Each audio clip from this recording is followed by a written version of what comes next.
And now the Critical Ecosystem Partnership Fund is asking the government of Ghana to rescind its decision to proceed with its intended plans to mine bauxite in the Etiwa landscape. In 2018, the government of Ghana signed a deal with the People's Republic of China that involves hydropower company Sinohydro building infrastructure across Ghana through a loan which will be repaid with receipts from Ghana's refined bauxites. Now, Etiwa Forest Range Reserve is earmarked as one of these sources of the raw materials. However, speaking at a news conference on the sidelines of a biodiversity conference here in Accra for some West African civil society groups and organizations working in the Guinean Forest region, Oliver Lingrad, the executive director for the Critical Ecosystem Partnership Fund, says that the Ghanaian authorities are pursuing a short-term gain instead of benefiting immensely from the Etiwa landscape. Question and this question about the exploitation of some very important biodiversity-rich area like Etiwa Forest in Ghana is not a unique situation, unfortunately, that is limited to Ghana. We have seen it in many other places.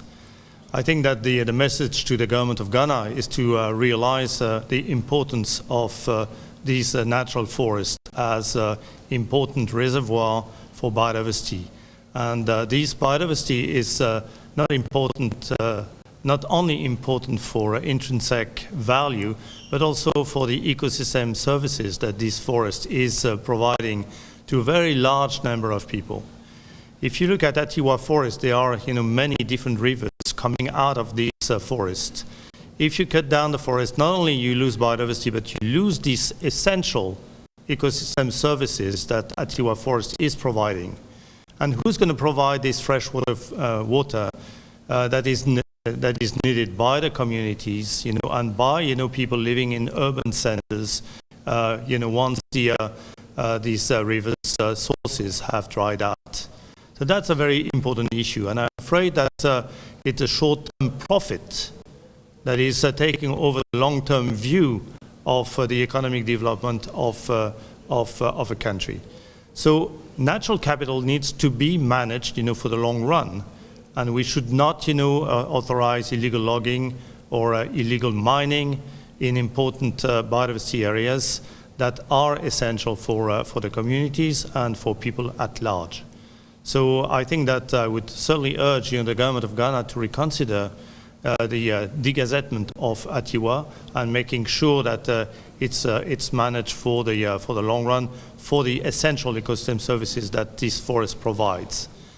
A local organization, Arosha, is based in Etiwa Forest, is working very closely with the forestry department to try and find solution. But at the end, it's the government that will decide, what is the future of Etiwa, and I sincerely hope that they will, look at the importance of it and will change their mind regarding this, the decision that they are about to take.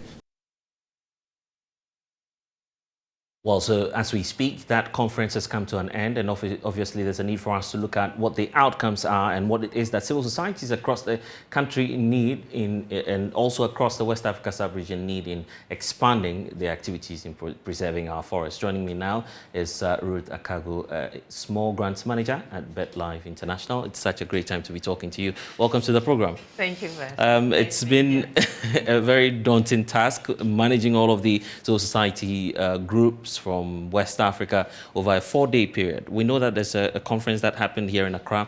What inspired that conference, and what are some of the outcomes that we're arriving at? Actually, we've been working with the Critical Ecosystem Partnership Fund in the West African region for like 6 years now. And the project is focused on working with civil societies that are working on the ground with communities. And we looked at 4 strategic directions. The one was to try to work with landscape and land use tenure to protect biodiversity.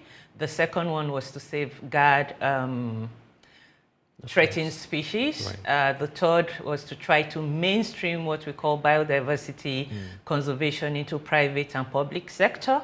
And the fourth one was to work with civil society to build their capacity to be able to do what they are doing better. And for the 4 days, we had to come together to tell ourselves, how far have we gone? What are the lessons learned? And how do we move from here to the next step in terms of protecting what we have, our natural resources and the biodiversity that we all depend on. So that was the objective of the workshop for the past 4 days. Indeed, and many are asking if it is the case that if you look at the Guinean forest region, is it the case that, I mean, a lot of forest reserves are being depleted, and that's why such meetings are crucial for you to explore ways by which you can preserve it? I would say yes and no, but it's actually working with the civil society to ensure that we mitigate the effect. The effect. Of course, you've heard of climate change and all of that, but it's an ongoing thing. It's a continuum. So getting the civil society able and capacitated to be able to continually protect it is the aim of the Critical Ecosystem Partnership Fund, which BirdLife International is helping to support, achieve that. And for many who are asking about the essence of the civil society groups in maintaining our forest reserve, what would you say to such a person? Sorry? Because if you look at the groups, CSOs and these groups, I mean, mostly working in the background. You don't see them outrightly, maybe in the media and all of that, talking about what it is that they do to contribute in preserving our forests. What would you say to such a person who walks up to you and say, after all, what's the essence of the civil society groups? Well, I would tell them, I wish you knew. Right. Because that's also one thing we realized, that the civil society are doing a lot of work in the background, and this is not known, but it's like you don't know how it takes to get rain coming down, for those that are a bit ignorant of that. So I would use it as a case of the civil society. They're doing quite a lot. And one of such cases is what we now saw that even this workshop should be able to help us achieve, trying to make them put their work out there so that they will get more support and know what they're doing in the background. We don't want them to stay in the background anymore. And we want them to come out and tell the world that this is what we're doing in terms of protecting our natural resources. And without our work or the work of the civil society, there's a whole lot that climate change will hit at us. So that's what I would tell whosoever asks me. Is asking you that question. And of course, for the critical fund that we're talking about here, how many civil society groups, for instance, did you work with? And what are some of the impact stories, some of the accounts that you're getting from the activities? Across the West African region, which has 11 countries we worked with, from Côte d'Ivoire down to Equatorial Guinea, the island of Sao Tome and Principe. We also have Ghana, obviously, Nigeria, we have Sierra Leone, we have Guinea. All of these countries worked either specifically on some of the strategic direction, and what they have achieved is quite enormous. I'll take an example from one of the CSOs in Ghana, Resource Trust Network. They worked with farmers to help keep what we call buffer zones in a protected area. And the buffer zone is needed for protected area so that those areas that are kept protected are protected because of the intrinsic value we derive from that. And now we don't just stop there, we also try, the civil society worked with the community farmers to ensure that they have value for what the farm. So they help them to improve their farming system, as well as add more income generating activities like training them in bee farming. And they didn't just stop at training, they provided them with equipment to be able to farm the bees and get premium honey. So it's more about conservation. more of conservation Right. and also livelihood improvement. And since we're talking about country specifics, where in Ghana, for instance, one of the critical issues that came up, as we've heard from the press conference, about the Etiwa landscape, for instance. Why is it so crucial for governments, not just in Ghana, but across the, is it the Guinean forest region, to try as much as possible to conserve some of these strategic areas? Is there some economic benefit to it? Because every country is seeking to develop. So if you're not getting money from keeping your forest, then why not sell it off? Yes, and that is what we really are trying to get people to understand. Trying to put value to the ecosystem services that is provided. Most times it's a daunting task for us to make the government of this country see that there's a whole lot that you would gain from protecting this area. Like Olivia mentioned, right. You're talking about river.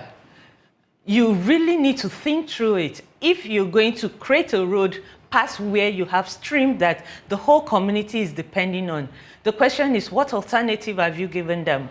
How would they survive without that stream or river or whatsoever you're trying to? So it's encouraging for government to really sit down. We are not saying that there will be no development. And mind you, when we say conservation, right, it's not totally going off keeping that area. It's to sustainably work with what you have and not deprive your citizen of the ecosystem benefit that they get from the natural environment. Let's talk about the future finally, which obviously would bring the issue about supporting civil societies to continue to do what it is that they do in supporting, preserve our forest areas. And the issue about funding has often come up as to how critical it is in supporting some of the CSOs, because some of the CSOs are working in a non-profit context. So how do you intend to support these organizations some more in doing their work?